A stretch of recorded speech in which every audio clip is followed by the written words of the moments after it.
Selamat sore pemirsa Sumatera Utara, hari ini kembali hadir menjumpai Anda edisi Jumat 5 Agustus 2022 bersama saya Hafiz Eko Diantoro. Dan saya Widyo Tami Putri. Sejumlah informasi telah dirangkum tim redaksi kami untuk Anda dan berikut Sumatera Utara hari ini selengkapnya.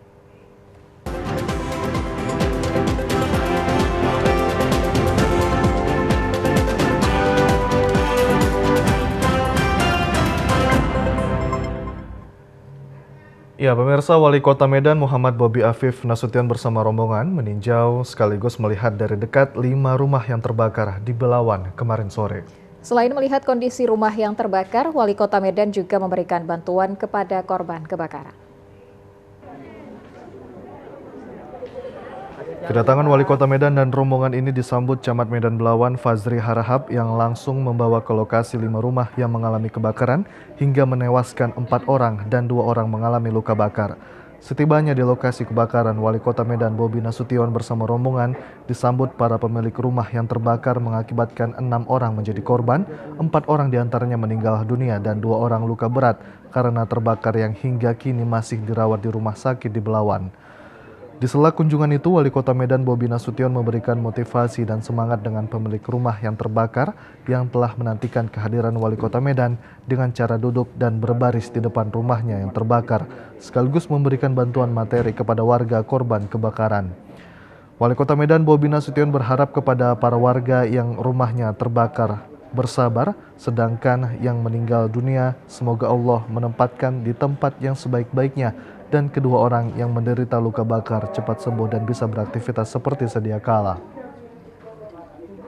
Setelah selesai melihat kelima rumah yang terbakar, Wali Kota Medan melanjutkan peninjauan pemberian bantuan yang dilakukan elemen masyarakat kepada korban kebakaran yang dipusatkan di rumah kepala lingkungan.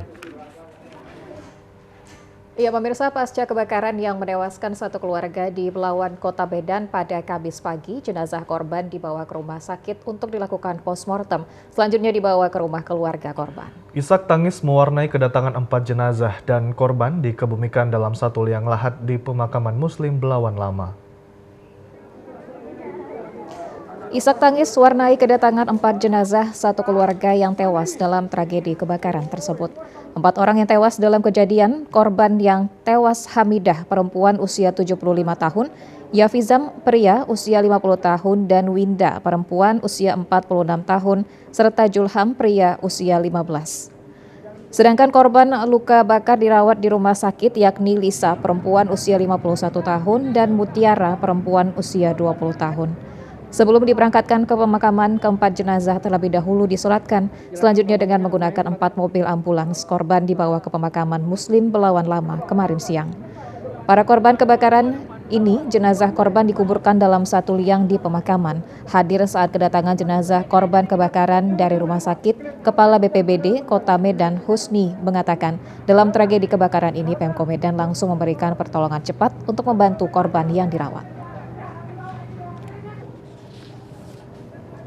9 unit rumah dan 1 unit mobil minibus ludes terbakar di Kota Sidikalang, Kabupaten Dairi, Jumat dini hari sekitar pukul 1 waktu Indonesia Barat. 3 unit damkar diturunkan dalam memadamkan api untuk mencegah api merembet, serta 2 unit rumah terpaksa dirusak menggunakan alat berat. Pukul 1 Jumat dini hari peristiwa kebakaran di Jalan Gereja Kota Sidikalang, Kabupaten Dairi mengagetkan warga. Api dengan cepat menyala dan membesar dikarenakan sebahagian besar rumah semi permanen yang terbuat dari bahan kayu. Tragedi kebakaran ini membuat 9 rumah ludes terbakar dan 1 unit mobil jenis minibus turut terbakar akibat tidak dapat diselamatkan pemiliknya. 2 rumah terpaksa dirusak dengan alat berat agar api tidak merembet ke rumah lainnya. Untuk memadamkan api, 3 unit mobil damkar diturunkan ke lokasi kebakaran. Api baru bisa dipadamkan 2 jam kemudian. Tidak ada korban jiwa dalam kejadian itu, namun kerugian ditaksirkan mencapai 1 miliar lebih. Jadi api langsung merembet gitu Bang ya? Api langsung merembet. Oh, ada korban jiwa nggak Bang? Untuk saat ini belum ada korban jiwa, belum ada itu. Namun api mungkin dari mana nih Bang? Mungkin kemungkinan berasal nih Bang? Diduga. Kalau dengar informasi dari orang sini tadi, itu berasal ada yang bakar api dari di rumah rumah yang pertama. Bakar sampah bang ya. Iya, bakar sampah. Saat ini lokasi kebakaran sudah dipasang garis polisi karena sedangkan melakukan penyelidikan guna mencari penyebab terjadinya kebakaran tersebut. Beralih ke informasi selanjutnya pemirsa, setelah pemerintah Indonesia berhasil menyelamatkan 62 pekerja migran Indonesia di Sihanoukville, Kamboja beberapa hari lalu, saat ini beredar video kerusuhan 135 orang PMI dengan pihak perusahaan yang memegang senjata tajam dan samurai di Sihanoukville, Kamboja. Dari 135 orang PMI yang disekap, belasan orang diantaranya adalah warga Kabupaten Deli Serdang.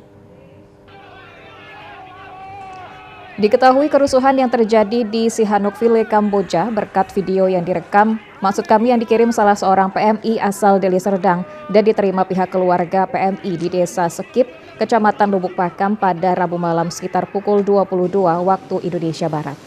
Menurut Rita Elita Hasibuan, yang anaknya merupakan salah satu dari PMI yang disekap, mengatakan bahwa video kerusuhan itu dikirim oleh anaknya, Ahmad Sofian Nasution, yang baru bekerja selama 2 bulan dan tidak pernah diberi gaji. Bahkan saat ini mereka tidak diberi makan. Dikatakan jika dalam waktu 1 kali 24 jam pemerintah Indonesia tidak menyelamatkan mereka, maka tidak diketahui lagi nasib 135 PMI yang masih berada di asrama Sihanoukville, Kamboja. Ibu Rita memohon kepada Presiden Jokowi melalui Menteri Luar Negeri kiranya dapat menyelamatkan seluruh PMI yang saat ini berada di Kamboja. Cuman mohon pertolongan aja Pak, anak saya dikembalikan Pak ke Indonesia Pak. Ahmad Sofian Nasution Pak, nama anak saya. Berapa orang di desa Sekip? Ada 3 orang saya yang tahu. Baru 2 bulan lah ini, tidak pernah dikasih gaji. Bahkan dia itu dijual lagi ke perusahaan lain Pak Jokowi. Tahunya si anak ibu ini disekap? Ya, telepon dia, komunikasi dia sama kita. Selain Ibu Rita, sejumlah ibu yang anaknya senasib dengan Ahmad Sofian Nasution juga turut bersedih dan menangis saat dapat berkomunikasi langsung dengan anaknya yang masih disekap di Kamboja. Rencananya orang tua anak yang masih menjadi korban penyekapan pihak perusahaan online scammer akan mengadukan nasib anaknya ke DPRD Deli Serdang untuk diteruskan ke pemerintah pusat. Sementara itu pemirsa, Kejaksaan Negeri Karo gelar pemusnahan barang bukti tindak pidana periode 7 bulan terakhir di tahun 2022. Dari pemusnahan tersebut sebanyak 72 tindak pidana narkotika serta 27 tindak pidana umum yang telah berkekuatan hukum atau ingkrah. Kejaksaan Negeri Karo melakukan pemusnahan barang bukti dari hasil tindak pidana dalam 7 bulan terakhir, yakni bulan Januari hingga bulan Juli 2022. Dari pemusnahan tersebut untuk tindak pidana narkotika sebanyak 72 perkara dengan rincian barang bukti narkotika jenis sabu seberat 80,52 gram dari 50 perkara dan jenis ganja seberat 21,92 kg dengan 22 perkara. Sementara untuk tindak pidana lainnya seperti perjudian dan umum sebanyak 27 perkara meliputi judi ikan, togel, dadu, dan pembunuhan. Untuk barang bukti narkotika jenis sabu, pemusnahan dilakukan dengan cara di blender dan larutannya dikubur di dalam tanah. Sedangkan untuk lainnya pemusnahan dilakukan dengan cara dibakar. Menurut Kepala Seksi Barang Bukti Kejaksaan Negeri Karo, Obrika Simbolon, pemusnahan ini adalah barang bukti dari periode 7 bulan terakhir dan sudah menjalani proses peradilan dan telah berkekuatan hukum tetap atau ingkrah. Pemusnahan terhadap barang bukti dari 99 berkas perkara yang sudah mempunyai kekuatan hukum tetap, terdiri dari 80,52 gram sabu, 21,92 kg ganja, perkara judi sebanyak 6 perkara, dan dari perkara tindak pidana umum lainnya ada 21 perkara. Barang bukti yang kita musnahkan ini periode dari Januari sampai bulan Juli. Dalam pemusnahan barang bukti tersebut dihadiri oleh pihak Kepolisian Polres Tanah Karo, BNN Kabupaten Karo, Dinas Kesehatan Karo, dan Pengadilan Negeri Kabanjahe. Ayo, cegah stunting.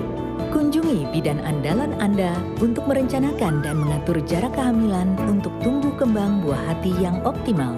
Cegah stunting itu penting melalui perencanaan keluarga. Khawatir ber-KB? Tunda kehamilan dan raih cita-cita dengan Andalan FA. Andalan laktasi untuk ibu menyusui. Ber-KB itu mudah, andalan pilihan perempuan Indonesia. Terima kasih Anda masih menyaksikan Sumatera Utara hari ini. Pemirsa, untuk memberikan perlindungan kepada anak agar kelak menjadi generasi penerus bangsa yang dapat memajukan bangsa Indonesia, dibutuhkan kerjasama semua pihak. Anak-anak harus memperoleh haknya, terutama dalam hal perlindungan dan memperoleh pengajaran yang baik, sehingga akan menjadi generasi yang unggul. Hal itu disampaikan Wali Kota Medan Bobi Afif Nasution ketika menghadiri puncak peringatan Hari Anak Nasional di Candika Pramuka Medan, Johor pagi tadi. Sesuai tema Hari Anak Nasional tahun 2022, Anak Terlindungi Indonesia Maju, Kota Medan telah melakukan berbagai kegiatan sesuai dengan tema tersebut. Wali Kota Medan Bobi Afif Nasution mengatakan peran orang tua di tengah keluarga begitu penting untuk memberikan perlindungan kepada anak, agar anak dapat tumbuh dan berkembang menjadi anak yang cerdas dan menjadi aset bagi bangsa kelak. Dikatakan setiap orang tua harus memastikan bahwa hak anak harus dipenuhi, mulai dari memperoleh pengajaran yang baik dan memberikan kebebasan bagi anak untuk mengeksplor dirinya serta terbebas dari ancaman dan tekanan. Sementara itu, Wali Kota Medan Bobi Afif Nasution menjelaskan saat ini pemerintah Kota Medan hendak menjadikan Kota Medan sebagai kota layak anak dan pihak terkait saat ini akan terus melakukan berbagai program untuk mewujudkannya. Selain itu, dunia pendidikan juga memiliki tugas penting dalam mendidik anak-anak sehingga menjadi anak yang memiliki pendidikan karakter dan berilmu pengetahuan, sehingga Indonesia akan lebih maju di tangan generasi penerus bangsa Indonesia. Bobi menyebutkan melalui berbagai upaya dalam hal perlindungan yang diberikan terhadap anak, kekerasan terhadap anak dapat dicegah sekaligus dapat mengurangi kekerasan seksual terhadap anak. Ya tentunya yang kita lakukan mengikuti atau menggerakkan peran aktif dari seluruh stakeholder, itu yang pertama. Dan yang berikutnya kota layak anak juga bisa kita dapatkan di Kota Medan kalau seluruh penggerak PKK-nya, baik itu Kota Medan dan Kecamatan, ini benar-benar memahami yang kita bilang tadi, apa hak-hak anak-anak itu sendiri sehingga bisa kita penuhi dan kita bisa sosialisasikan itu. Tentunya dari kami Pemko, dari pemerintah, menekankan dari edukasi dan memenuhi seluruh kegiatan-kegiatan di luar sekolah melalui kegiatan hobi seperti misalnya hobi kreativitas ataupun olahraga. Pada akhir acara, Wali Kota Medan memberikan hadiah berupa sepeda bagi anak-anak yang berhasil menjawab pertanyaan yang diberikan Wali Kota Medan. Guna menyemarakan Hari Kemerdekaan Republik Indonesia, pemerintah Kota Medan membagikan bendera merah putih kepada pengendara di persimpangan lampu merah Jalan Balai Kota Medan siang tadi. Bendera yang dibagikan Pemko Medan juga memberi semangat kemerdekaan kepada masyarakat Kota Medan mewujudkan Medan Berkah. Gerakan pembagian 10 juta bendera merah putih dibagikan Pemko Medan di persimpangan Balai Kota Medan. Pembagian bendera merah putih kepada pengendara dilakukan oleh Forum Komunikasi Pimpinan Daerah Forkopimda Kota Medan dipimpin Wali Kota Medan Bobi Nasution.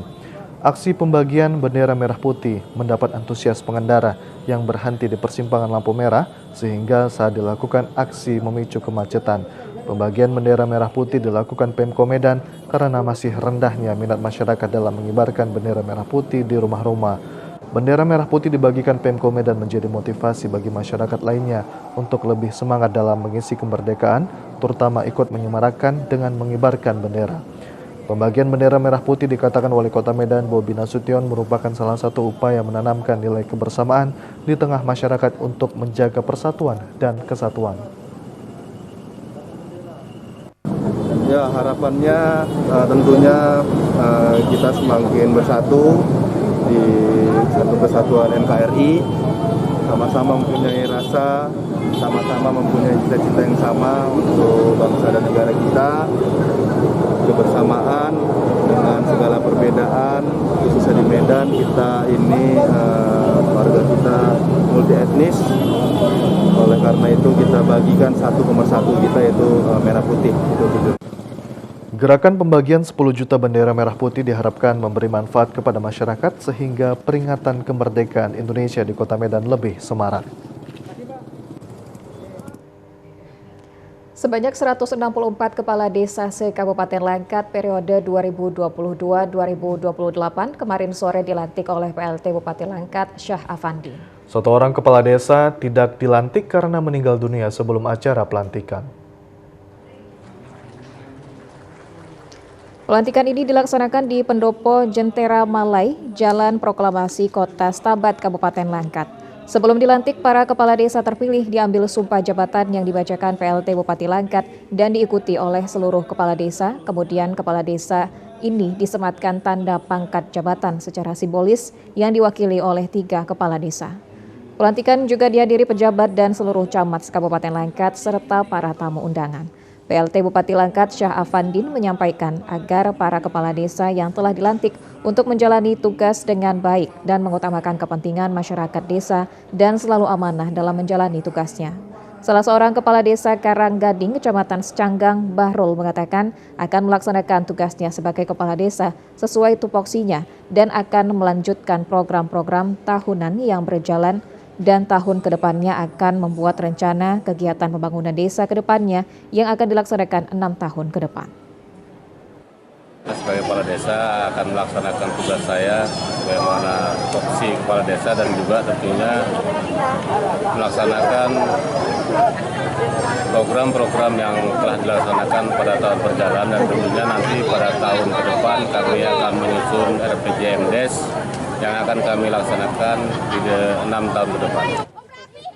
Sebelumnya pada tanggal 19 Juni 2022, sebanyak 165 desa melaksanakan pemilihan kepala desa serentak dan ada sebanyak 578 calon kepala desa yang bertarung dalam Pilkades. Sementara itu pemirsa, proyek revitalisasi pasar tradisional Balige Kabupaten Toba yang tak kunjung selesai dikerjakan mendapat sorotan dari kalangan masyarakat. Pengerjaan revitalisasi pasar ini mestinya sudah selesai dilakukan. Pasalnya masa kerja sudah jatuh tempo sejak tanggal 10 September 2021.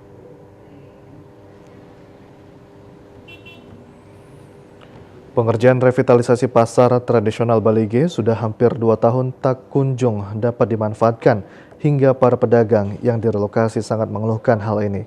Salah seorang warga Natal Napitupulu mengatakan proyek revitalisasi pasar tradisional Balige ini melalui Kementerian Dinas Pasar hingga saat ini belum dapat dimanfaatkan. Khususnya para pedagang yang direlokasi ke Jalan Mulia Raja, Lapangan Sisingamangaraja sangat merasakan penurunan omset penjualan yang sangat signifikan. Natal juga berharap agar penyelesaian proyek revitalisasi dapat dilakukan sehingga dapat dimanfaatkan pedagang yang sudah direlokasi. PLT Kepala Dinas Perindustrian, Perdagangan, dan Koperasi Kabupaten Toba, Salomo Simanjuntak, mengakui bahwa sebelum Lebaran Idul Fitri bulan lalu, pihak Dinas Perindakop dan Dinas PUPR Toba secara bersama-sama dengan pihak PPK dan kontraktor telah melakukan peninjauan ke lapangan untuk melihat langsung progres capaian pekerjaan. Dalam peninjauan lapangan tersebut diketahui terdapat beberapa item pekerjaan yang masih dalam tahap perapian dan finishing, diantaranya tangki air bawah tanah dan dinding pengaman. Untuk menindaklanjuti progres capaian akhir pekerjaan pasar tersebut, menurut Salomo Simanjuntak telah berkoordinasi dengan pihak Dinas PUPR Toba. Menurut saya masalah pajak yang dibangun oleh pemerintah Kementerian Dinas Pasar itu kapan sebenarnya ditempati oleh pedagang yang direlokasikan ke Tanah Lapang Sisingamangaraja. Sampai saat ini semua pedagang itu mengeluh kapan kami tempati, dan semua pembeli tidak pernah membeli yang pajak yang ditempatkan di Tanah Lapang Sisingamangaraja. Mohon kepada Bapak Kementerian supaya secepatnya ditempatkan masing-masing yang direlokasi ke Tanah Lapang Balige. Dan kami bersama Dinas PUPR, khususnya bidang Cipta Karya, telah berkoordinasi bahwa akan langsung mengunjungi pihak balai dan bertemu dengan PPK langsung, PPK Pembangunan Pasar Balige untuk mempercepat, memperbaiki perbaikan beberapa item yang telah ditentukan oleh pihak Dinas PU. Pemirsa, untuk mensukseskan pelaksanaan Pekan Olahraga Kota Medan ke-12 tahun 2022, Kodim Kota Medan terus melakukan persiapan dalam bentuk gladi bersih kemarin sore. Gladi bersih yang dilaksanakan di Stadion Teladan Medan dihadiri pengurus inti KONI Kota Medan serta koordinator KONI Kecamatan. Ketua Umum KONI Kota Medan, Edi Hasibaradi mengatakan Pekan Olahraga Kota yang diselenggarakan tanggal 6 hingga 13 Agustus 2022 akan diikuti 2.402 atlet dari 21 kecamatan mempertandingkan 22 cabang olahraga. Pelaksanaan Pekan Olahraga Kota merupakan kelanjutan dari Porkot tahun 2019 yang sempat tertunda 2 tahun akibat pandemi COVID-19 tahun 2020. Pada Porkot 2022, sejumlah atlet yang berlaga, sebagian merupakan atlet lapis kedua yang dipersiapkan untuk ikut pada Pekan Olahraga Provinsi Sumatera Utara pada bulan November mendatang. Pekan Olahraga Kota akan dibuka Wali Kota Medan Muhammad Bobi Afif Nasution pada hari Sabtu besok dan kepada petugas yang ditunjuk untuk siap dengan tupoksinya masing-masing. Dikatakan Porkot adalah bagian penting dalam melihat perkembangan olahraga di Kota Medan, sekaligus akan melihat kemampuan dari atlet dalam berlaga yang erat kaitannya dengan mensukseskan PON 2024 mendatang di Sumatera Utara. Acara pembukaan ini merupakan pesta atlet dan stakeholder olahraga di Kota Medan, di mana di sana ada beberapa hiburan, termasuk tarian massal 1.000 orang siswa, kembang api, obor, dan obor itu sendiri akan dinyalakan oleh pemanah yang menaiki kuda. Dan tidak kalah pentingnya kami mengajak kepada masyarakat semua, ada juga hiburan dan lucky draw. Lucky draw ini akan memberikan hadiah utama 1 unit sepeda motor Honda. Kiranya kami berharap seluruh masyarakat Kota Medan dapat menyaksikan kegiatan ini, karena ini adalah pesta dari Medan, oleh Medan, dan untuk Medan.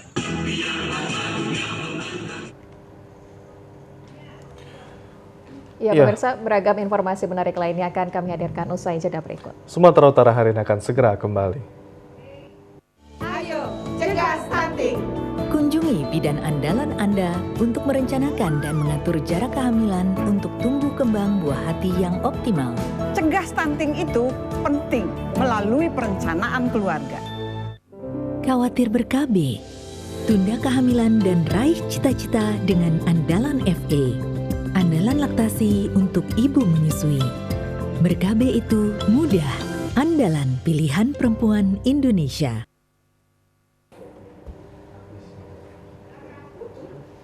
Ya, pemirsa, UMKM Batik Medan terus berkreasi dengan berbagai inovasi untuk dapat bangkit kembali setelah sempat mengalami penurunan akibat pandemi COVID-19. Dengan menampilkan aneka motif dari ragam etnis yang ada di Sumatera Utara, diyakini dapat menjadikan Batik Medan akan diminati banyak orang. Seperti Batik Az-Zahra Medan yang berada di kawasan Mabar Lorong Purnawirawan, memberdayakan para ibu rumah tangga yang ada di lingkungan itu untuk ikut menjadi perajin batik. Pengelola Az-Zahra Batik Medan Leni mengatakan saat ini motif batik yang dicetak aneka motif etnis dari Sumatera Utara dan Medan Berkah. Untuk meningkatkan kreasi dan inovasi, sampai saat ini ia dan para ibu-ibu yang ikut dalam pembuatan batik Az-Zahra terus mendapatkan pelatihan dari Dinas Tenaga Kerja Medan. Meski awalnya para ibu-ibu yang diberdayakan tidak paham sama sekali, namun saat ini sudah sangat mencintai kerajinan membatik. Dikatakan para ibu-ibu yang ikut membatik tidak ditentukan jam kerjanya, namun jika pesanan banyak, biasanya para ibu-ibu tersebut dalam pewarnaan bisa sampai sore hari. Namun jika pesanan sedikit, hanya mewarnai sampai siang hari. Khusus untuk bagian cap dilakukan laki-laki karena memerlukan ketelitian dalam menempatkan cap pada setiap sisi kain. Pengelola Batik Az-Zahra Medan Leni menjelaskan, satu kain batik dijual dengan harga bervariasi, tergantung dari tingkat kesulitan pembuatannya, namun umumnya masih dalam kategori terjangkau. Pada umumnya, para pemesan akan melihat hasil cetakan dan pewarnaan yang dilakukan. Jika terdapat bahan yang salah cetak, maka tidak akan terbuang, melainkan akan dijadikan pakaian yang dipadukan dengan kain polos sehingga seluruh hasil cetakan berdaya guna. Untuk mempromosikan Batik Az-Zahra Medan, para ibu-ibu yang tergabung dalam UMKM membuat TikTok. Selain itu juga dipromosikan lewat berbagai media sosial yang ada. Leni mengaku sangat bersyukur karena setiap ada pameran biasanya para UMKM batik yang ada di Medan diikut sertakan sehingga menjadikan batik Az-Zahra lebih dikenal masyarakat luas. Leni berharap kepada pemerintah Kota Medan dan instansi yang ada agar dapat memesan bahan batik buatan Medan sehingga UMKM batik Medan dapat terus meningkat.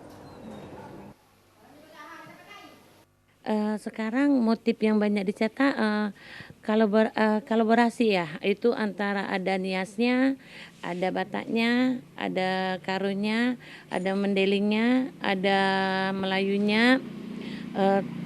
Jadi dia semua suku ada di dalam satu kain. Kalau sementara ini kita udah mulai kita ikut digital, ada beberapa juga teman udah mulai ikut juga, mereka masarkan udah mau lewat buat TikTok yuk gitu.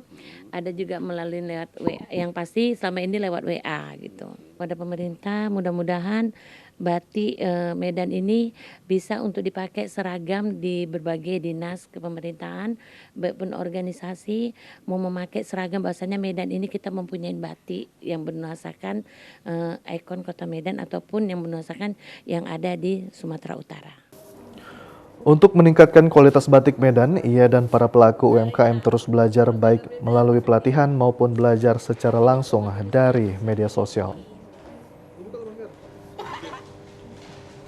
Pemerintah Kabupaten Karo memberikan kayu hasil pembersihan lahan usaha tani di Desa Pertiwi Lama, Kecamatan Merek kepada masyarakat. Pemberian limbah kayu hasil pembersihan lahan usaha tani ini untuk klarifikasi adanya informasi yang beredar akan perambahan hutan di lokasi eksekusi penataan lahan usaha tani.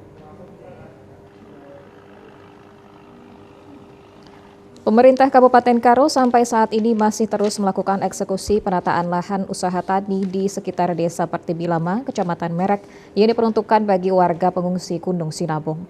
Namun adanya informasi beredar terkait perambahan hutan yang terjadi sehingga pemerintah Kabupaten Karo melakukan klarifikasi tidak benarnya informasi tersebut. Kayu hasil pembersihan lahan usaha tani dipergunakan dan diberikan kepada masyarakat. Pemberian limbah kayu hasil pembersihan lahan usaha tani ini untuk sosial seperti rumah ibadah Masjid Manbanta As-Salam Kecamatan Merek. Sekretaris Camat Merek Jack L. Barus, kayu yang diberikan ini adalah limbah dari pembersihan lahan usaha tani yang diperuntukkan warga pengungsi Gunung Api Sinabung dan membantu masyarakat sekitar yang sedang membutuhkan. Pemerintah Kabupaten Karo saat ini sedang memberikan bantuan berupa limbah kayu hasil dari pembersihan lahan usaha tani yang di Siosar. Jadi ini akan kita berikan kepada masyarakat yang membutuhkan di sekitar lahan usaha tani ini. Jadi saat ini kita berada di Masjid Manbanta As-Salam Merek dalam rangka pemberian kayu ini agar dapat dipergunakan sebagaimana kebutuhan pihak masjid. Perwakilan dari Masjid Manbanta As-Salam Merek mengaku senang dan berterima kasih atas bantuan yang diberikan pemerintah Kabupaten Karo.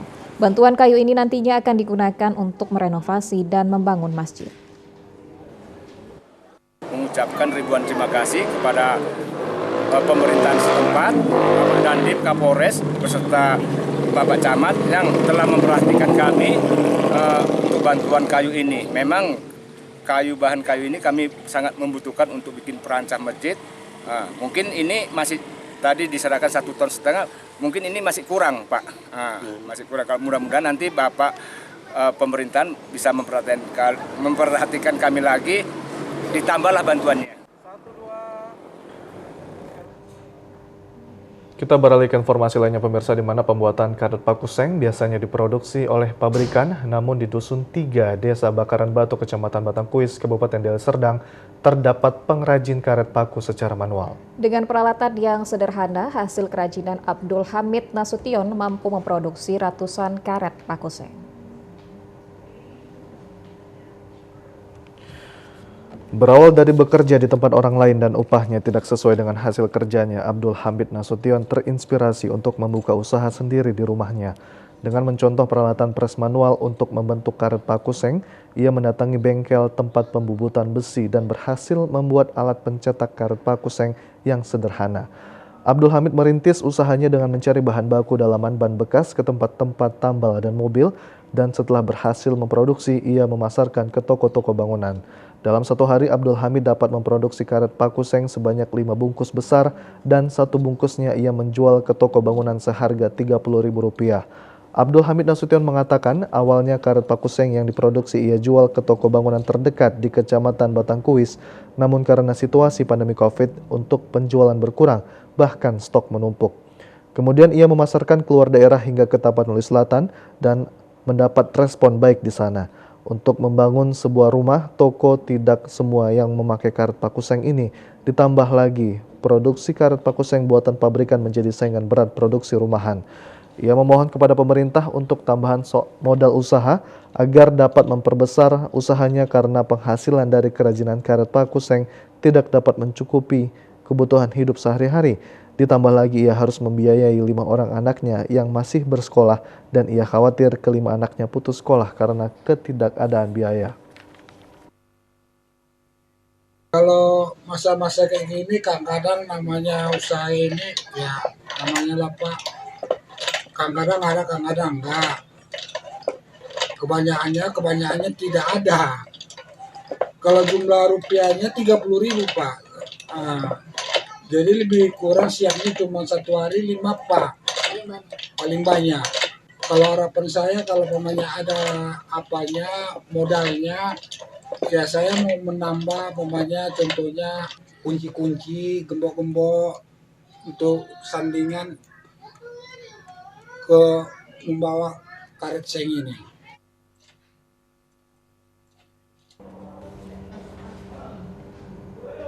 Ya, pemirsa, sejumlah hewan ternak lembu di Kecamatan Bandar Khalifah, Kabupaten Serdang Bedagai terjangkit wabah penyakit mulut dan kuku atau PMK. Pemerintah Kabupaten Serdang Bedagai melalui dinas terkait beserta para peternak hewan lakukan vaksinasi.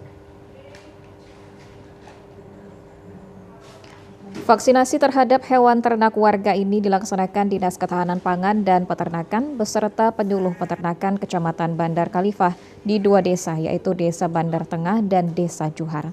Langkah ini diambil akibat ditemukan wabah PMK di Desa Kayu Besar, Kecamatan Bandar Khalifah yang menjangkiti sejumlah ternak warga, sehingga dinas terkait bergerak cepat untuk melakukan vaksinasi pada desa yang masih dalam zona hijau atau belum ada penyebaran kasus PMK pada hewan ternak.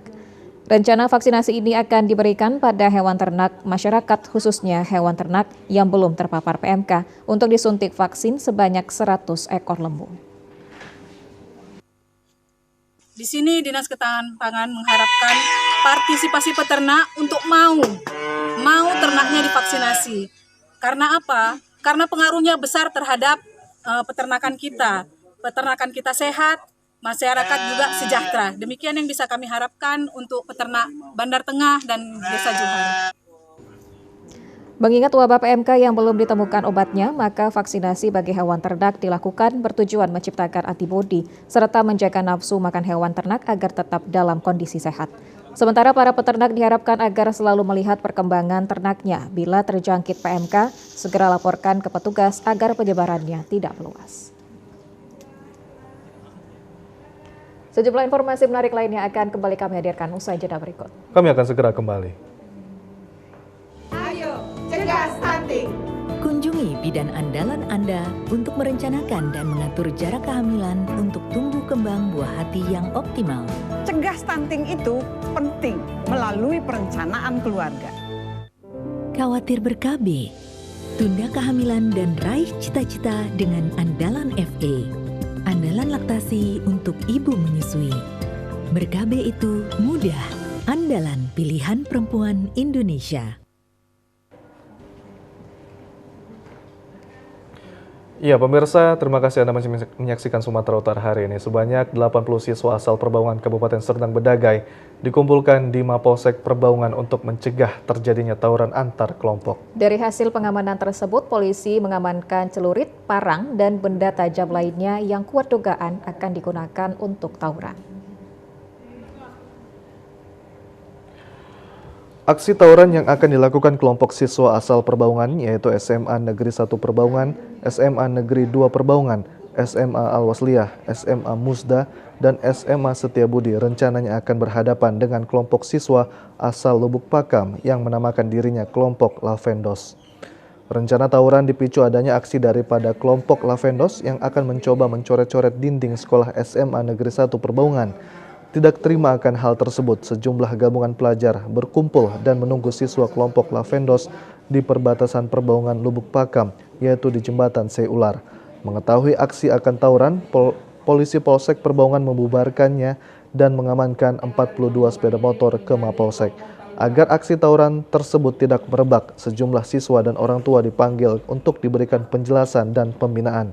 Kapolsek Perbaungan AKP M. Pandiangan mengatakan aksi tersebut terpaksa dibubarkan petugas, sekaligus dilakukan pembinaan, dan begitu juga kami sudah berkoordinasi kepada Muspika Kecamatan Lubuk Pakam untuk dilakukan pembinaan terhadap kelompok tersebut.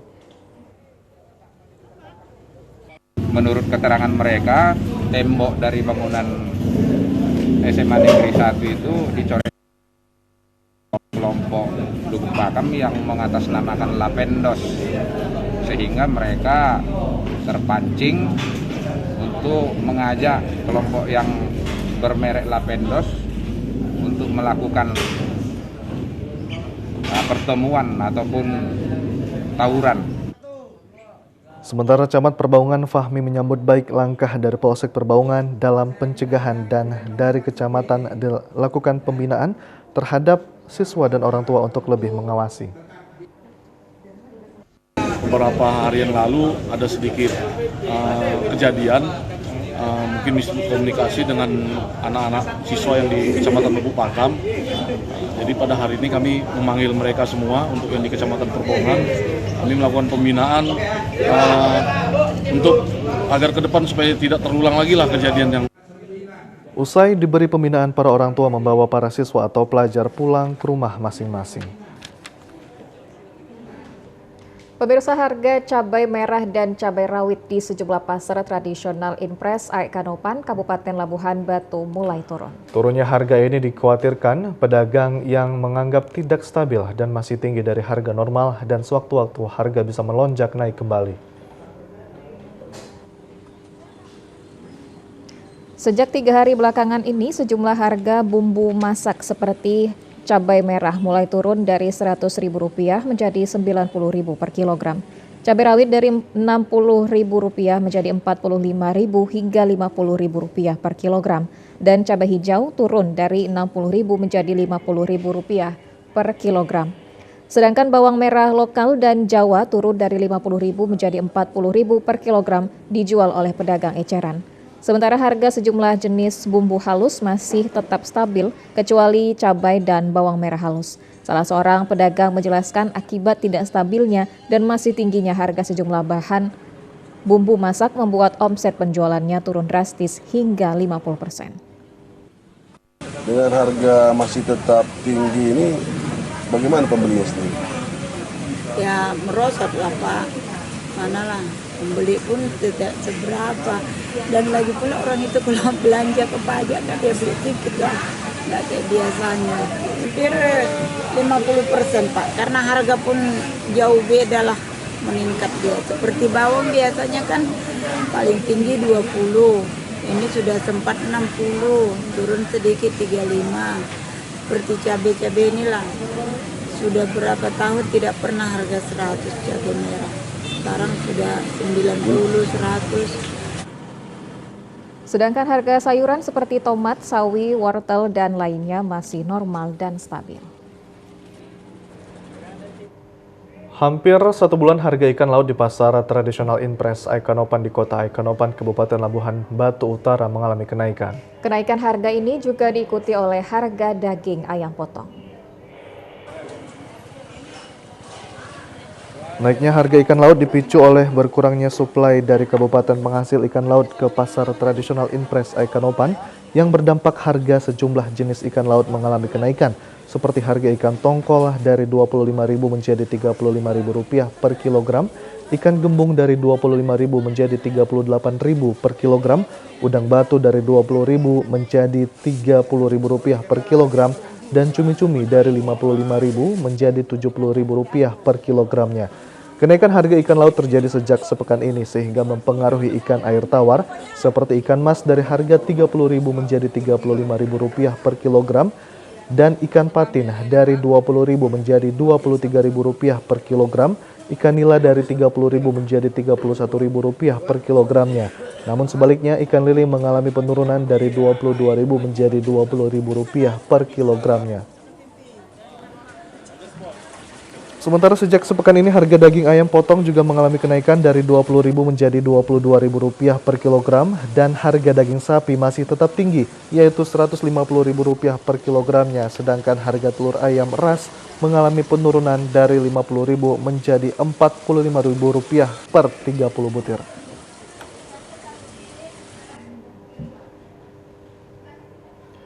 Pemirsa, informasi tadi sekaligus menutup perjumpaan kita pada sore hari ini. Saya Hafiz Eko Diantoro. Dan saya Widyotami Putri pamit undur diri dari hadapan Anda. Terima kasih, selamat sore. Sampai jumpa.